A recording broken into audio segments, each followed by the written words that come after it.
This is tea time. Making a difference, one cup at a time. Tea time. So be sure to grab your tea, grab a seat, and tune in to Miss Liz. Tea time. Making a difference, one cup at a time. Tea time, yeah. Tea time.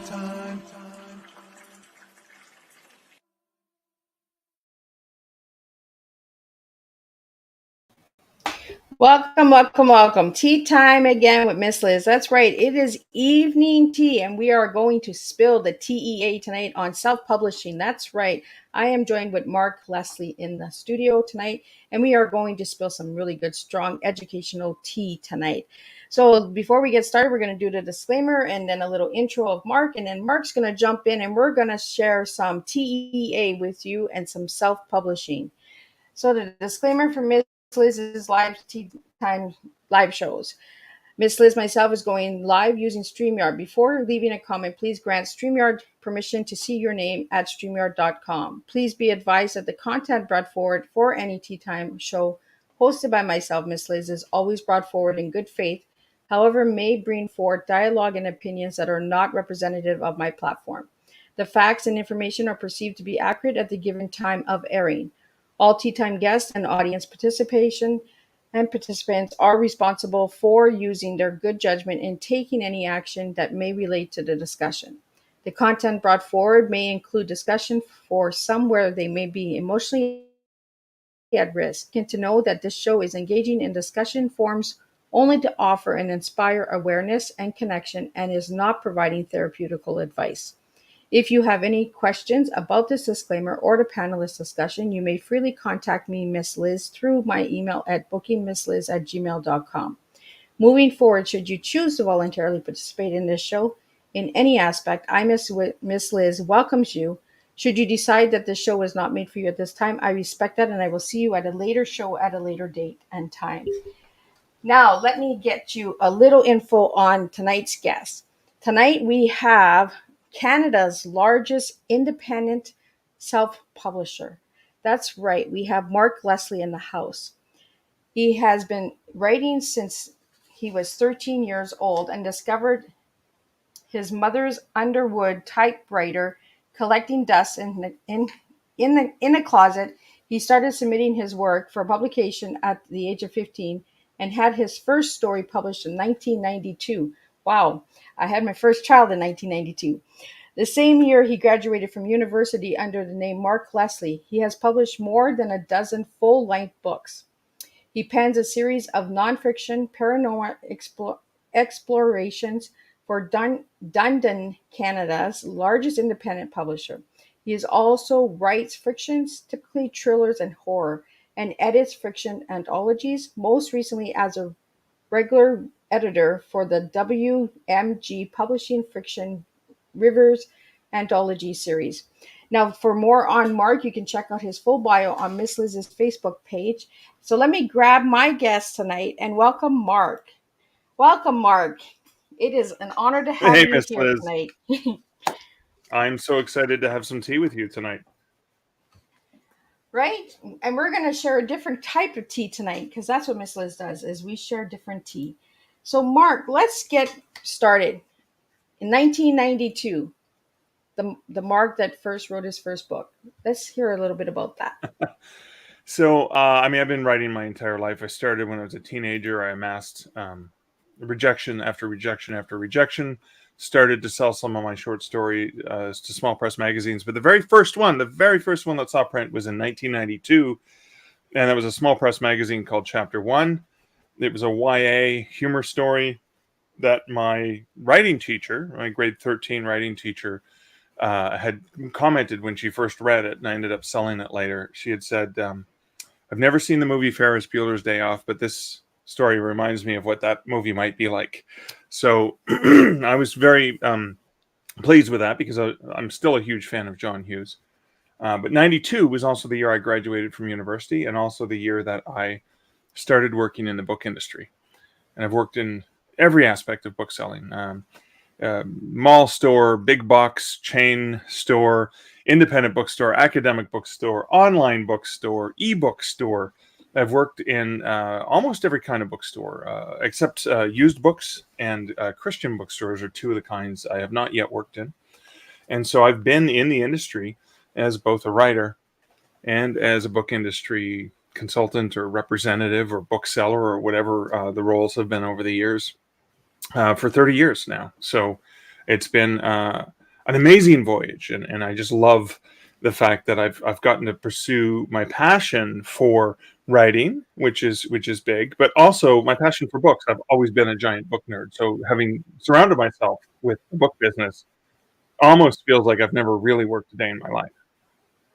And I love the word yet. You said yet. So you are working on getting into those places. Well, you never know, right? Like where the future is going to take you. So I don't want to close doors. I want to explore all the possibilities, all the options. So what got you into self-publishing? So the very first book I self-published was 2004. So I had sold a bunch of stories to small press magazines, and I was working in the book industry, working at a bookstore. And people would say, "So you're a writer?" And I'd say, "Yeah, I'm a writer." And they'd say, "Well, where can I get your writing?" And I'd say, "Well, interesting story. Okay, so there is a small press magazine published out of Black River, New York State. And if you go and drive down south across the border a few hours, you get into this town. There's the magazine. It's on the shelf, 500 copies, small press circulation. But you know what? It's already October.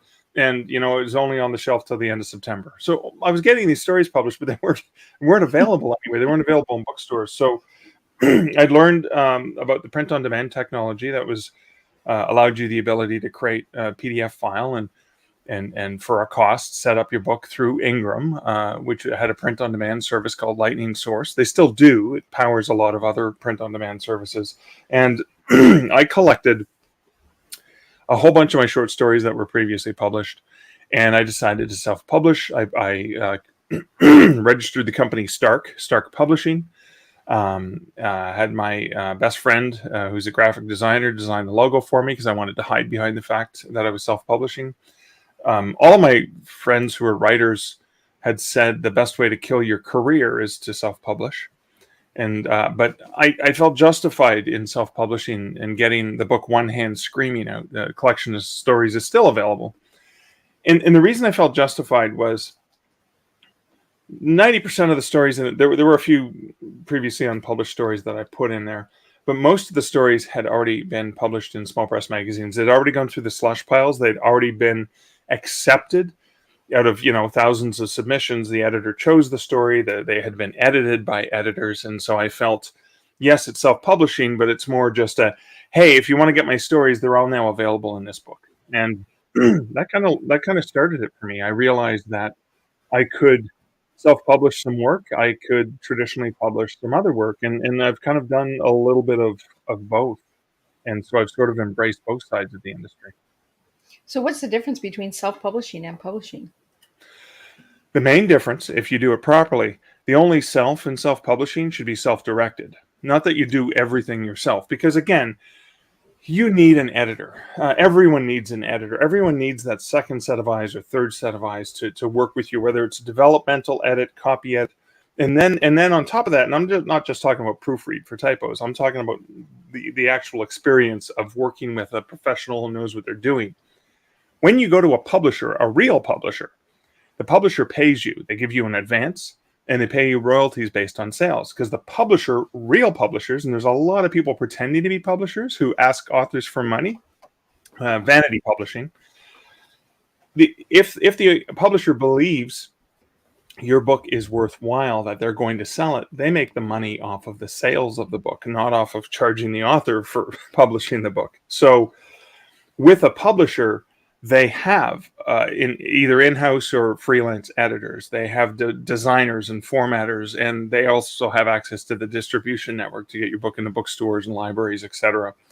When you're self-publishing, you're doing it all yourself. Now, That means hiring an editor or working with an editor and designers, and then figuring out how am I going to get the distribution. And so there are free platforms online that you can use. Amazon has Kindle Direct Publishing here in Canada. Kobo Writing Life, I was one of the creators of the Kobo Writing Life platform, so you could publish your books directly to Kobo. I also work now for Draft to Digital, and Draft to Digital is a distributor that allows you to, upload a manuscript that gets converted into EPUB for free, and you can use Draft to Digital to distribute to a bunch of libraries and retail platforms. So when you're self-publishing, you're really in control. You're the publisher, and when you're publishing, you're licensing your rights to a publisher so they can do a lot of those logistics. So I don't think one is better than the other. I think for writers, one option for this particular book may be better. And in my case, some of the books that I publish, if I believe that they're going to sell better in print, it may make more sense to go with a publisher because they have access to distribution. Like Dundurn, Canada's largest independent publisher, I do a lot of true ghost story books with them. They have got my books into, indie bookstores and chain bookstores. They've got my books into Walmart. They've got my book into Costco. And so I can't do that as a self-publisher because they're paying for warehouse space and stuff like that. And as an independent publisher, as an indie author, I can't afford to print 1,000 copies and have them stored in a warehouse where I have to pay rent. So as an indie author, I can use the print on demand service. Go ahead, Mark. I think you froze for a second. This is why I wanted to have you on, because I want people to understand that there is different parts of publishing, right? And I'm glad that you brought up the vanity publishing, because there are a lot of people that are saying they're publishers and they're not. And I think a lot of people need to be aware of this, because a lot of people are saying, well, I'm paying you to be in your book. What are you giving me? But you're not giving me nothing in the end. Well, what's the, you're getting my story, you're getting my part, but what am I getting? And I think we really need to get that out there, and we need that education out there for a lot of people, because that's a choice then you can make for yourself, that you're willing to not make a profit for sharing your story. You're willing to just share your story to make a difference, right? Yeah, and that is a case. For some people, they may not want to have to do all that work. They may not want to have to go and find an editor and find a designer. So in some cases, there are publishers out there where you can say, hey, I'll give you $5,000, and they take care of the editing and stuff like that and distribution.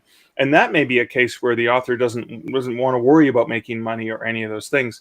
Where I get really frustrated on behalf of authors is when an outfit like that, it's one thing to help a writer realize their dream and be published. That's an amazing thing. And it's a wonderful service and definitely worthwhile, because people are like, hey, I just dropped some money. I pay, I play, I'm good. My book is available.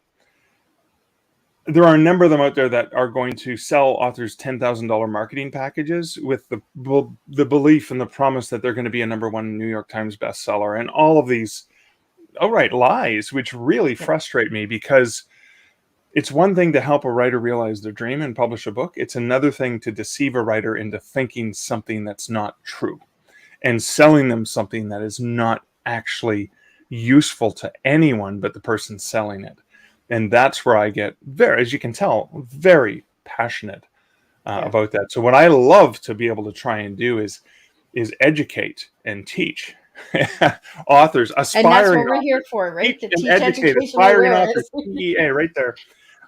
Teach them about the choices and options so they make the right decision and don't get fooled into believing something that may or may not be true. Right. So knowing, yes, I understand I'm working with a publisher that's charging me. I get it. But I understand what I'm paying for, and I understand what I'm getting, and I accept those terms. And that's one thing. But when it's, oh, I thought I had a real publisher and I thought they were going to do some stuff to promote me and I thought they were going to sell. No, they don't make their money off selling books. They make their money selling you services. So, and there is a lot of that out there right now. There is a lot of people that are writing books, and I'm getting to the point where I'm like you, Mark, where I'm getting frustrated.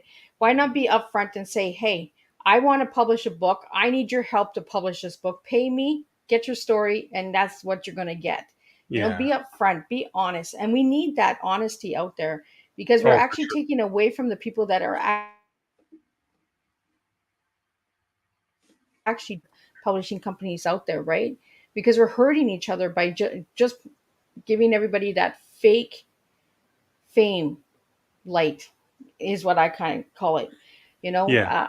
And I learned that because I've been in a couple of anthologies, and I learned that, okay, well, but for me, it was writing to heal. So it was different. Like a lot of people said, oh, well, Yeah. you're not making money. And I was like, I didn't write to make money. I wrote to get my story heard. So there's a Right. difference. I chose to do that. Where a lot of people are like, okay, well, I want to write in a book too. Well, Yeah. depending what you're really looking for, like do your homework, do your research. And I think Yeah. that's where I really wanted to have you on, Mark, was to get that education out there and to teach people that there are steps and there are guidelines and there are different levels of it. Yeah. Like this is vanity publishing, and there's self-publishing, and there's publishing, you know and what's the difference between a publishing house and not a publishing house?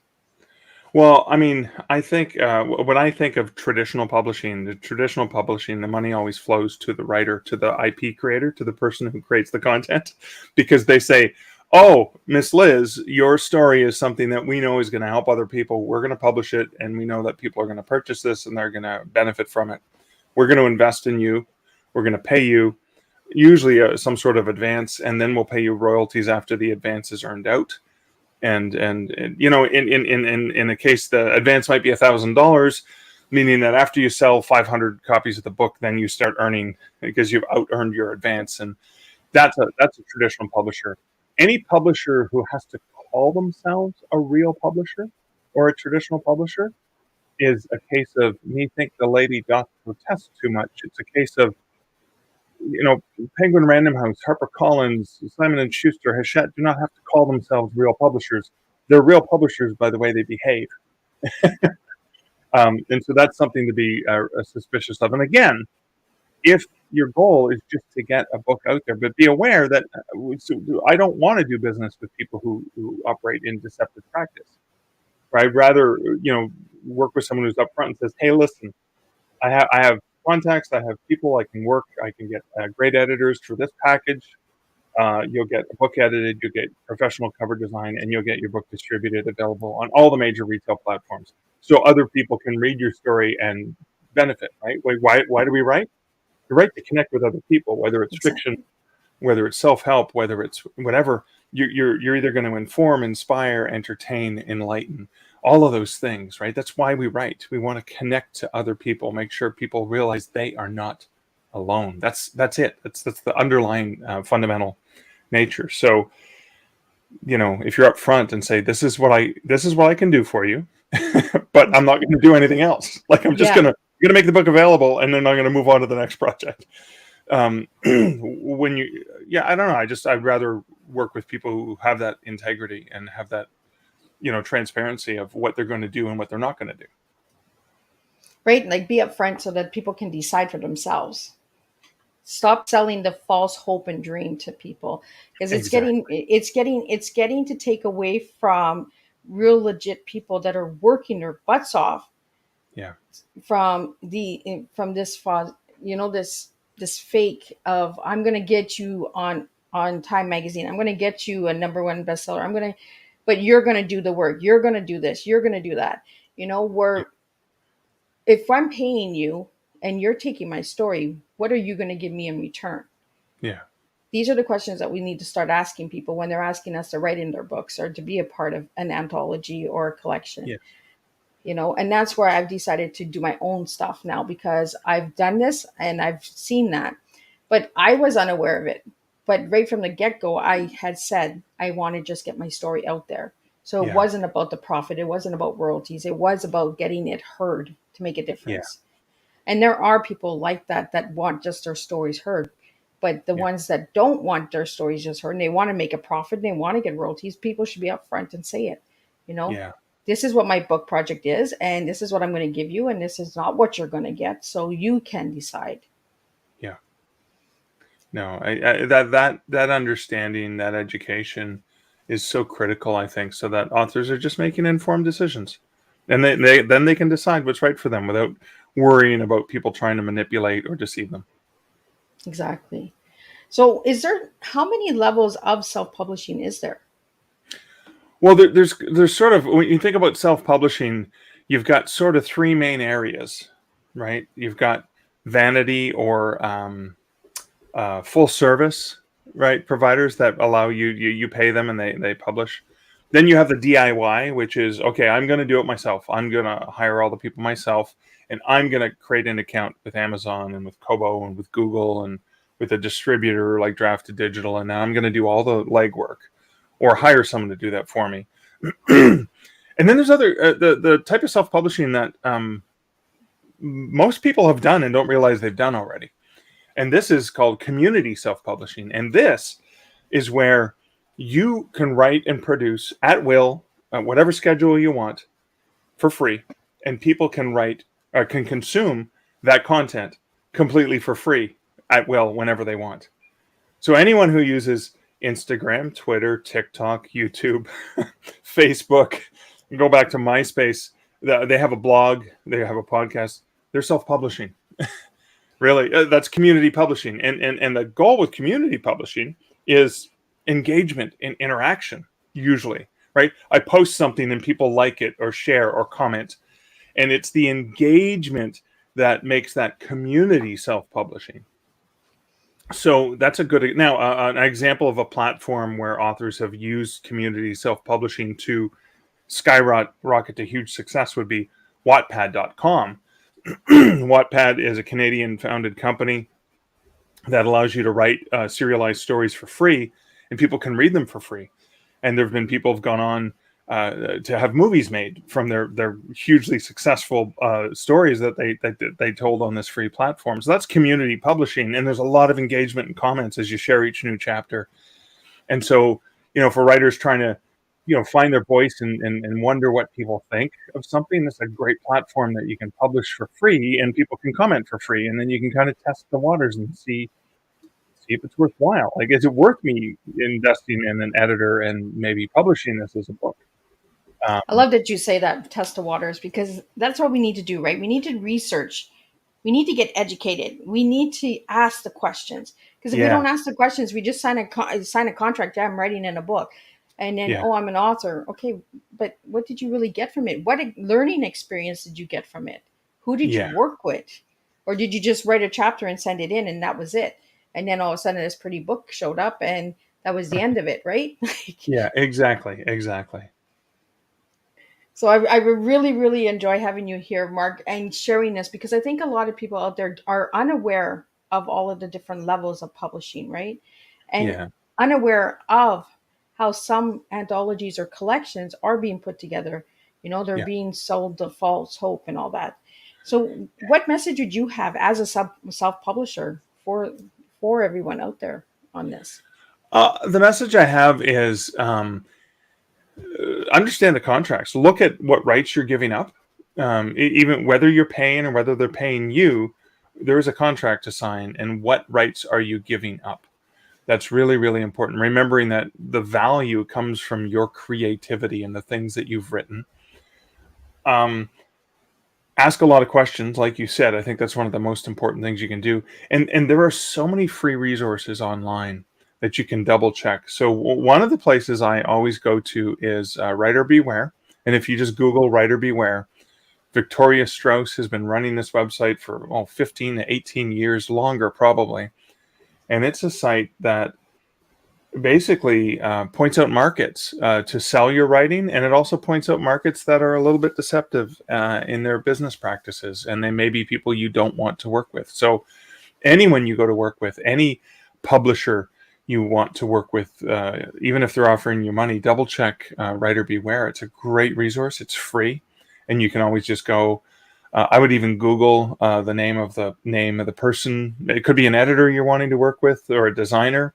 Maybe they have a track record of not being true to their word.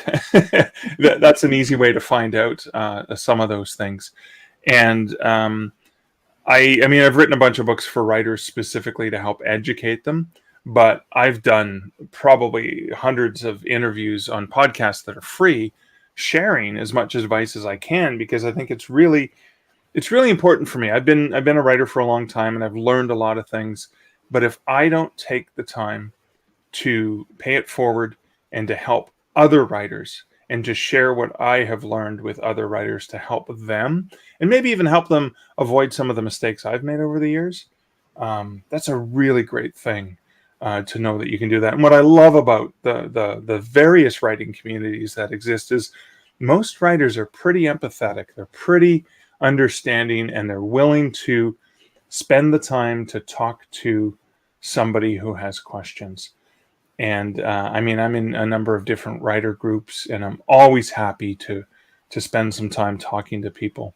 And so, if you're feeling alone, there's online communities, obviously, like online communities of people who watch this program, who are. I saw some comments from Cheryl, etc. That are getting benefit from these discussions. So there's probably communities like that, or there may be a local writers group through your local library or community center or whatever it is, where you can connect with other writers and just help each other out and share. Like, I know something about A and you know something about B. Why don't we put our peanut butter and chocolate together and make something really awesome? Right? Peanut butter and jelly sandwiches. That's the Yeah. way to go. Like, if you don't know, you can't change, right? And if we just assume we know the answers, then we never change anything. There's no solution to it. And Exactly. this is why I want to have you on, Mark, and I want to have the guest on that will educate the listeners out there and be the one. I'll be the one asking the hard questions, because a lot of people are scared to ask the questions, but Yeah. Miss Liz is like, no, I want the answers. And if you have the answers, I Yeah. need them so other people can hear the answers, because Yeah. that's what it is. It's a pay it forward, right? The, Yes. the, the spilling of the tea, the understanding, the teaching, the education, the awareness that if we don't know and we just jump in and we assume that we know, then we're actually hurting ourselves in the long run, because we Yeah. might be working with somebody who is not the right person. And in 5 years, that might actually hurt us because that we worked with that person. Yeah. No, exactly. I completely agree with that. Yeah. So I want to get into a little bit of Mark now, since Mark is here. We're talking about self-publishing, but you like craft beer. So what is it about the craft beer that you like? So I always I've traveled for a long time for work, and whenever I went to a new place, I would always like to try what's local. So a local restaurant, a mom and pop restaurant rather than a chain. What's your special? We have a special dessert. We're known for this. We're known for this sandwich, or we're known for whatever it is that they make. I would always ask when I was, eating somewhere, is, well, are there any local beers, rather than just buying a standard beer that's available everywhere? What's local? Do you have anything local? And I always used to try that. And then that became the craft beer movement, because a lot more microbrewers and small brewers would open up in different regions, and they're making small batch beer, craft beer, and they're experimenting, right? So they can experiment because it's not these giant tanks. It's, we're making a tank that's only going to make X amount of beers, or pour X amount of glasses. So we can experiment. We can try this different hop, or we can leave it in an extra, several hours, or we can just add this one thing that's going to, make the sugars happen. And again, I'm not a scientist, so I love listening to how they do it, but I have no comprehension. Just like I like driving cars, I just don't know how they work. I can't do it myself. I know where to put the oil and where to put the gas, where to fill the windshield wiper fluid. That's it. I understand the high level process of beers, and as many beer tours as I've been on, I just think and I go, yeah, you do that really well, and I like drinking what you make. And so when It I tastes good. travel, I love talking to the brewers, talking to the people who own the breweries, learning about them, learning about the community, talking to the other people, the locals, sitting at the bar or at the whatever, and just seeing the passion in their face when they talk about the beer, and, oh, we just released this one, and whatever. And then hearing the backstory is always so fascinating to me. And so that makes the beer taste that much better. That unique experience that you can connect with other people. It's not all that different than writing and indie publishing, like, craft publishing. So that's something I really enjoy. And my partner and I, we met. We had our first date at a brewery, and we sort of bonded. And the two of us, I mean, she loves different styles of beer than I do. There's some beers that we like the same, and we have great discussions when we try different ones. And I was like, well, I know you don't like wheat-based beers, but this one you should try. And she said, well, I know you don't like sour beers, but this is one you should try. And so that's just, I mean, we love, we'll spend days, we'll travel to different parts of Ontario, and say, okay, we're going to hit these 3 breweries. And again, just try the samplers because, we're driving, but just try the little with the flights Just the appears. little guys. And then you taste them. You taste like 4 or 5 different, and we split the tasters. And then we will buy stuff to take home. Like, oh, we like this one and this one. So we'll take a full, like a 6-pack home or whatever of this one. And that is just so much fun. I just find it so creative and rewarding. And again, what a great way to get to meet people and listen to them talk about something they're passionate about. That really warms my heart. Well, I'm happy that you brought it up, that it's almost like writing, because as I take notes when you guys are all talking. So when the guests are talking, I take notes, and on the side here, I'm writing building, learning, passion, backstories, and it's all has to do with writing. It has to do with the story, the passion behind it. Why are you sharing this with the public? It's just like writing a book. Why are you sharing that with the public? Because it's all of the little steps all put together, like the editor, the publisher, the copyrights, all of that stuff. Like every little baby step works together. It's like the beer, right? You need all of those ingredients. So, and I think that's what intrigues you is in the beer, because it's almost like the self-publishing kind of aspect. It's all the little pinpoints that are all put together, right, to make this beer. Yeah, it's not that different. Someone can say, well, I write cozy mysteries. And I write cozy mysteries, and your cozy mysteries have a slightly different flavor than this person's cozy mysteries, just like your IPA has a different kind of flavor than someone else's IPA. And so you can enjoy the genre of beer or the genre and enjoy all the different voices that exist within that. And yeah, there's so many great parallels to that creativity. But often, yeah, the backstories are what really drive me. Just, why it's a huge investment to create a brewery. Why did you take that risk? Like, what was it that drove you to want to leave your great corporate job and suddenly and be working like endless hours at the small business? Because it's not easy running a small business, but they're driven by those same passions. And I often find writers are often driven by, and even publishers can be driven by the passion of, like you said, let's get the right books into the right readers' hands, right? Yeah. Instead of just writing books. Because I find that many good books are being lost because we're just having people just write and write and write and write.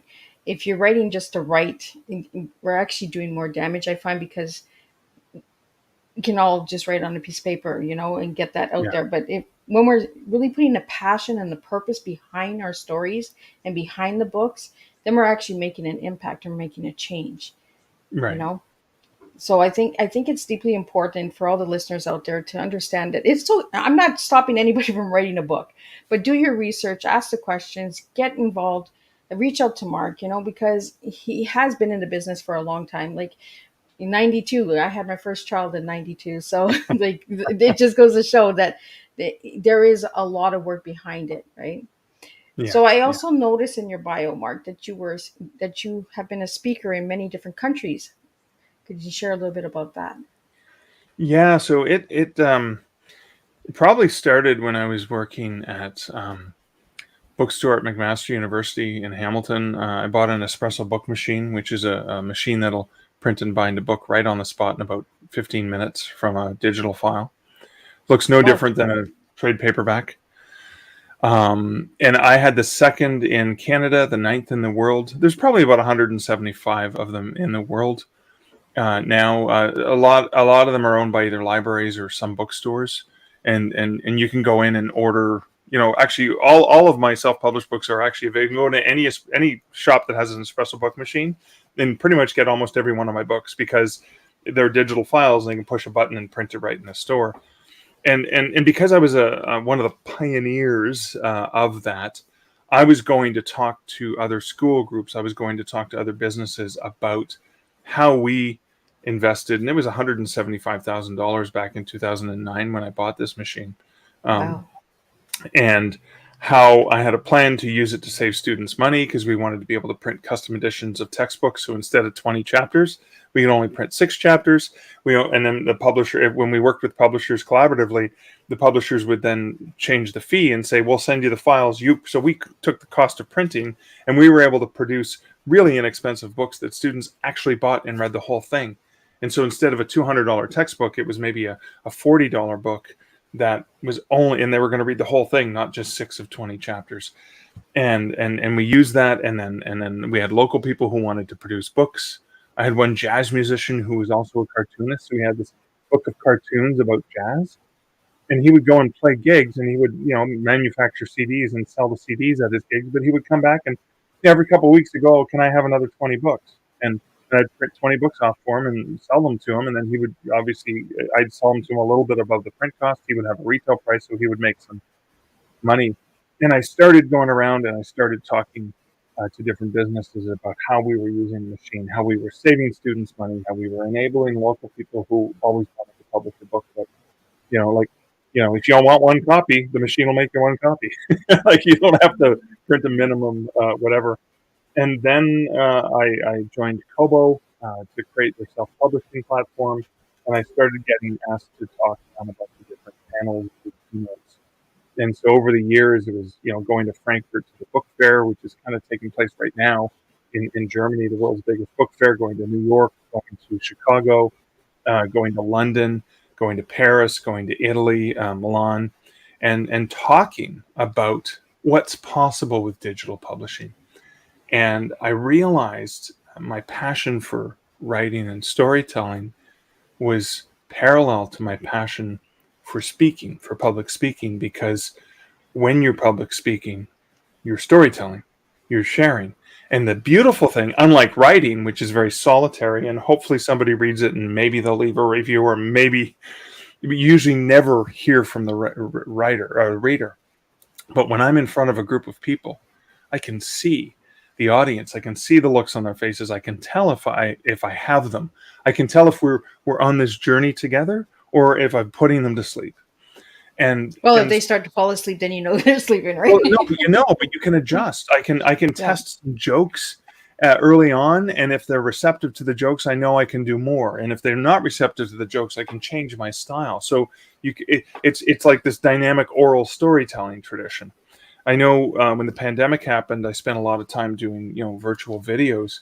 And I was in New Jersey to do a lunchtime keynote for a writers conference. It was the very first in-person event I had done, almost 2 years. And I remember we finished lunch and I was setting up and I had my slides and I'm looking at the room of like 250 people. And I almost started to weep. I was so honored and so joyous that I could be in front of people and see their faces again for the first time in 2 years, because that connection is what powers me. When I can be talking to a room of people and see their eyes light up with the possibility and the wonder. I mean, I've had events. I went to speak at an event, and I had, just before I was on stage and I was getting my papers ready and I was about to speak, and I had someone from the audience come up and handed me a book, and I said, "Oh, what's this?" He said, "I'd like you to have it." I said, "Oh, that's cool. Is that yours?" He said, "Yeah, we published it after hearing your talk last year. We were inspired by something you said, and we created this project, and it's published, and we'd like to give you a copy." And I thought, oh my God, that's the biggest honor, that I helped inspire you to do something creative in your own way, that you took what I said, you made it your own, and you did something. You didn't just follow what I did, because that's boring, but you took it and you drove it with your own passion. Oh my God, that's powerful. And so that's what I love about speaking. And again, it's a kind of storytelling when you think about it. Right. Well, yeah, speaking is storytelling. It's just the oral. And I'm like you, I like to see the expression. And that's why I love the video here, because I can see if my guests are really engaged with me, or if they're just like, oh, what's the next question she's going to bring me? They roll the eyes or whatever. Where the audio, we don't see that. We don't see the eye rolling. We don't see if they're really engaged with us. Right. And that's why I love doing the video with all of my guests, is because I can see that they're really passionate and they're right here giving me this strong message, right? So I think it's a good time to ask you, Mark, what would your T be if I gave you the word T? All right. So, I'll explain. Truth, experimentation, and access. And the truth is that, like you said, authenticity, truth, just knowing what's legit. Experimentation, because you're going to make mistakes. You're going to try different things along the way. It's good to test. It's good to experiment. It's good to try different things and fail. It's okay to fail. You just pick yourself up. The difference between success and failure is getting up one more time and trying one more thing. And access is, I think, writers have never had more access than ever before in the history of writing and publishing to make informed decisions. And I have access to all of these tools, all these technologies. Anyone can self-publish at any time at will, right? Anyone can have a book, a print book, an ebook, an audiobook, because they have access to stuff that was denied us. When I first started, I had to type a manuscript, mail it off, and beg and hope that maybe some New York publisher would want my story. And so, yeah, I think that truth, experimentation, and access are probably the kinds of tea that I enjoy sipping and sharing with others. And that's a really good strong tea. And I think that's really a good one for a self-publisher, right? It's because you want the truth. Yeah, You really want to hear the hard truth. Is it going to be easy? No, it's not going to be easy to write. If yeah, anyone tells you that it's easy to write, I don't think they're working with the right people. right. Yeah, that's true. Yeah, Because there is a lot of steps. It doesn't just write the chapter, send it in, and then it's done. It's boom. You know, if it's done yeah, that way, then it's just a fast publication. yeah, It's like writing a blog or something like that. But getting to know the team, getting to know the editors, getting to know the copy, like know your rights. Like when you're signing a contract, know that it's a copyright. That you can't just keep writing it in another book. You have to really pay attention to the contracts and that. And yeah. and for everyone that's listening and that will watch the replay later, please ask the questions. Me and Mark have both said it tonight. Please ask the questions because you just never know. The small print in a contract, your story could be taken from memoir or something later. You can't because you're bound by law with these copyrights and that. So I want to get a little bit into the copyrights because a lot of people don't understand copyright. Right. Could you share a little bit on that, Mark? Well, I should start by saying I am not a lawyer, nor does this constitute legal advice, but a couple things with copyright to know. But I have studied copyright a lot when I worked in academic book selling and obviously in writing and publishing. But so in Canada and the US, when you write something down on paper, little note, chicken scratch that I just put down, it's actually protected by copyright. The challenge is the onus. The onus is on me proving that I wrote that and you didn't. Yep. And that's where you get copyright legislation and registering and stuff like that. But for the most part, when you've written something, you own the copyright to it. Now, unless you're writing, you're watching a movie and you're writing the dialogue word for word of what someone's saying, well, that's a violation of someone else's. Now, there's fair use, and you can quote when you're reviewing, when you're doing analytics, or you're doing parody. You're allowed to quote and reference the material. But with copyright, when you sell your work to a publisher, they're licensing the right to use those words in a particular format that's specified, usually print and ebook and audiobook rights. And there's the different rights. You can have one and not the other. Usually in a territory, I'm going to purchase Canadian rights in the English language for this book. And then they may also purchase subsidiary rights, which may be the option to translate and stuff like that. So the contract with the publisher basically says, you, the writer, own the copyright. You're licensing these rights to us for X amount of time. Now, it may be until the book is declared out of print. It may be until whatever. When I sell a short story, for example, oftentimes the contract is, we'll pay you X for the story. We'll print it in this journal, magazine. And 6 months to 12 months to 2 years after it's been published, the rights revert back to you, and then I can sell secondary rights. A lot of authors I know who've had contracts with New York publishers, the book has gone out of print, and the rights have reverted back to them, and then they're reissuing the book under their own imprint as a self-published author because there's fans and readers that want the book. I mean, there's an old saying from Bayou's Books in Sudbury where I grew up, and they had a saying that was, "Any book you haven't read is a new book." And the same thing is true. Just because a book came out, years ago, doesn't mean it's not going to be pertinent. Look at the Queen's Gambit book that was published in the 70s or 80s. Suddenly, everyone's reading, and it became a bestseller because of a Netflix series a couple years ago. So I think understanding copyright, understanding not violating someone else's copyright, and understanding what you're licensing to a publisher is really is really important. And so when you look at any book, you pick up any book, you usually see copyright year and the name of the copyright owner. So even the books that I've licensed to Dundurn, Canada's largest independent publisher, on the copyright page it says copyright 2018, Mark Leslie Lefebvre. I still own the copyright. I've just licensed it to them. Yep. I've given them the permission to print it and put it in books and ship them to bookstores and sell them, and I get a small cut every time they sell one. So that's I hope that helps with understanding copyright a little bit. Well, thank you so much for sharing that, and every little information that we can get out there to the listeners and viewers, because some people just don't know. They just assume, okay, I just sign my name and write a chapter and boom, it's done. But really start reading the contracts before you start signing stuff off and that. Yeah. So I had promoted the Wide for the Win on your poster when I put your flyer out. So could you tell us a little bit about that book, since that was on your poster? Yeah, so Wide for the Win was a movement. It's a Facebook group called Wide for the Win.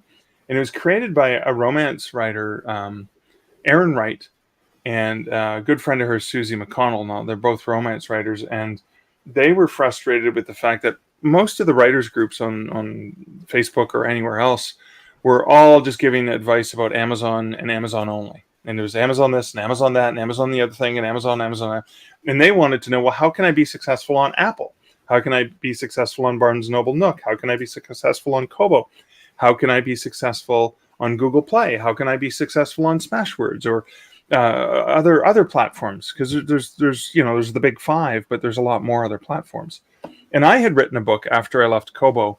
I was there for 6 years, and my book was called Killing It on Kobo. And the whole idea, because I like alliteration, the whole idea was, how can I help educate writers to be able to sell more on Kobo and make more money? Based on what I know about this company, and again, it was all stuff that was revealed publicly. It wasn't like I was giving away insider secrets, but I was collecting all of this information I had given out over the years, and Kobo had shared over the years, and I collected as much as I could to help authors to find it in one place. And Erin had reached out to me and said, I want to write a book called Wide for the Win, and inspired by Killing It on Kobo. And I'm like, oh, that sounds so cool. Let me know how it goes. She ended up spending 2 years. It was just too much. She was taking away her writing, and her readers were getting upset because she hadn't released a new book, and so she went back to releasing books for them. And so I asked her if it was okay if I used the title, and I wrote the book. It's about a 400-page book, but it's a look at, and wide is a term I should explain that is used in indie publishing spaces. So when you self-publish, you have a choice. Kindle Direct Publishing from Amazon has an option called KDP Select, which makes your book exclusive for 90 days. The contract is you cannot publish the ebook anywhere else. It has to be exclusive to Amazon for 90 days, and it'll be available in the Kindle Unlimited program where you can get access to other page reads and other bonuses. So there's a phrase in indie publishing that is, do you publish wide or exclusive? Like, do you publish wide versus exclusive to Kindle? And so the term Wide for the Win was about being wide. Now, my wide is even bigger than the average indie author, because my wide isn't just, yes, I want it on Amazon, but I also want it on Kobo and Apple and Nook and Google. And I want anyone to be able to buy my book anywhere. I want them to be able to get them at libraries. But I'm also wide in the fact that I'm also open to working with traditional publishers. So Wide for the Win is a look at the wide mindset. It's a high-level look at a whole bunch of the platforms. And why are Amazon and Google Play very similar? Why are Apple and Nook and Kobo different? The differentiating factor, one of them being that Kobo and Nook and Apple, all the people who work there are more like traditional booksellers. They're human curation and they merchandise very much, whereas Amazon and Google are algorithmic based. And so just understanding that as an author can help you market properly, because in one case you're marketing to the algorithm, and in other cases you're marketing to humans. who actually read books and look at what is, that's just not just pieces of data.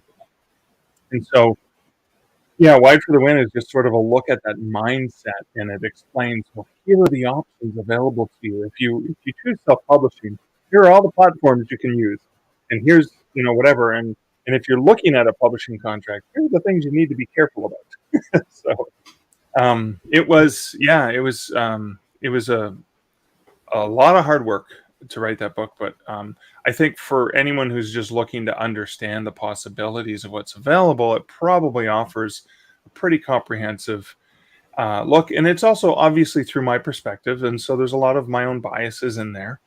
And there's a lot of anecdotes based on authors I've worked with over the years, and my own experiences, because again, I share, here's how it works for me. It may not work for you this way, but this is how it works for me. So that's been a fun group to be a part of, the Facebook group. And it's also it's been a fun book, because I've heard from a lot of people that really have found something valuable in it. And again, they might like this one thing and this other one thing. Great. They found something, they got some value. Fantastic. I've done my work here, so I'm pleased with that. Well, and I just learned something different, like the wide and the exclusive. I never knew anything about that. And the 90-day kind of probation, like, you can't go anywhere else. Like, you're stuck here. It's almost like the job, right? You do your 90 days and then we decide if we're going somewhere else, right? So, Yeah. I mean, but there's benefit. so much that we don't know that we need to know. And exactly. for the listeners out there, go out and grab this copy, like a Wide for the Win, by Mark Leslie. And check out all of his other books, because Mark, you have over 25 books, right? And I did see on your website that you have some werewolf books. Yeah. I A Canadian Werewolf in New York was a standalone novel, and the premise was, I was wondering, well, what would happen if I lived in Manhattan and I was cursed with the werewolf curse, and I turned into a wolf every full moon. Where would I go and run around? When I finished running around as a wolf, where would I find clothes to get back? So how would I logistically deal with it? So it was kind of like a humorous look at this writer living in Manhattan who's cursed with lycanthropy. And also he has special powers as a human, so extra sense, so he can smell and hear things a lot better than the average human, and has a little bit of extra strength. So he uses them like a superhero, because I'm a big fan of Spider-Man. And so A Canadian Werewolf in New York is a day in the life of this poor fool who wakes up naked in Battery Park with a bullet hole in his leg and the taste of blood in his mouth. And he says, what the heck did I do last night? Because he has no memory. And that spun into a series followed by Stowaway, where he's on a train headed for Stowe, Vermont. And he's there. He's helping someone on the train. But the train's going to get to Vermont before sundown, and he's going to turn into a wolf. So he's kind of trapped. Fear and Longing in Los Angeles is when he goes to LA to work on a movie set based on one of his books. Fright Night's Big City is, these really scary neo-Nazis are taking over New York and he's trying to stop them.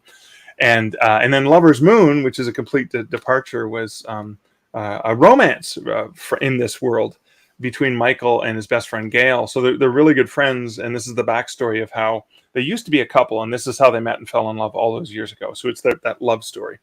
And then Julie and I are currently in the process of writing Hex and the City, which will be book 6 in the series, and that's coming out in March. And it has been an absolute blast to write this humorous urban fantasy adventure of this apologetic, I call Michael Andrews my main character. He is an alpha wolf, but a beta human. And it's just sort of funny and cheeky. And it's just been a riot to write. And people seem to have enjoyed the fact that it's not the werewolf tale they expect. It's a little bit different. It's not like he doesn't turn into an actual werewolf and run around and maul people or anything like that. He just turns into a wolf. And so how does he deal with that? How does he try to live a normal life? How can you have a relationship when you have to go sneak away for 10 days and turn into a wolf every night, full moon, right? That's why him and his girlfriend originally broke up, because she thought he was out he was off somewhere else. Yeah. She didn't know he was howling at the moon. She thought he was stepping out, right? Yeah. So, it's just been a fun series to write. Well, your life is almost like a craft beer. Like it's all the different flavors and blends that come all together, right? Yeah, all the Because different flavors. Yeah, self-publishing, editor, speaker, yeah. creator, like you sound like an awesome craft beer. Like I don't know, are you a sour beer or are you a bar Um, wheat? Like I, how would you I think describe yourself? I think I've got to be a stout. I've probably got to be like a coconut chocolate stout, maybe a nice hearty, hearty. You can have it for dessert, or you can just sip it. Just be something to enjoy at the end of a good meal. But no, yeah, it's so much fun. I'd rather be the brewery than the beer because I think I write in different genres. I engage in different ways. So it's like, well, I feel like an IPA now. I feel like I feel like a lager. I feel like a pilsner. You know, I want to try every little spot in the brewer, right? exactly. I want to taste a little bit of everything. So, Mark, when I asked you one word to describe yourself as a person, you gave me the word eclectic. Eclectic? Am I Eclectic. saying it right? Yeah. So, what about that word describes you? Well, so eclectic is like little bits of everything, right? It's kind of like I'm a little bit of this, I'm a little bit of that, I'm a little bit country, I'm a little bit rock and roll. And so when I think about myself as a book nerd, a person who's worked in the book industry for a long time, I'm an author, but I'm an author of true ghost stories. I'm an author of nonfiction books for writers about the business of writing and publishing. I'm an author of a humorous fantasy paranormal adventure, the Canadian Werewolf series. I'm an author of horror novels. I'm an editor of different anthologies of speculative fiction. I've written science fiction. I've written fantasy. I've written horror. I really I've written a romance novel, and so just with my writer hat alone, it's all these different genres. Then I'm a speaker, and I've worked in the book industry as a bookseller, as a book industry consultant. I can advise authors on how to work with draft to digital or Kobo or Kindle Direct Publishing, how to work with publishers, how to work with agents, and and I love speaking. I love storytelling. God, I love telling ghost stories to a live audience. It's so much fun because you can see them lean in and you can see who's really scared. Where are we That's going with when this? you know when you do the jump scare, they're going to be the ones that jump through the ceiling. And so eclectic is and I love craft beer and I love doing stuff with my partner. And Liz and I, for example, like we have these great Halloween decorations. We love doing creative stuff in the house. We love hanging out with friends. We love laughing. Written parody songs we've performed together. So eclectic is kind of like I I live and breathe in ideas and exchange of ideas and in embracing all these little nuances and different things that you can be. You don't have to just be one thing. So eclectic, I think, describes me quite well. So we have less than 2 minutes left, Mark. What final words would you have for all the listeners out there tonight? Well, if you want to write, just remember there's never been more opportunities and more options than ever before in the history of writing and publishing. If you have a story that you want to share there, understand your goal and your dream. Is the goal just to get it out there to connect with someone else and help them? Is your goal to sell?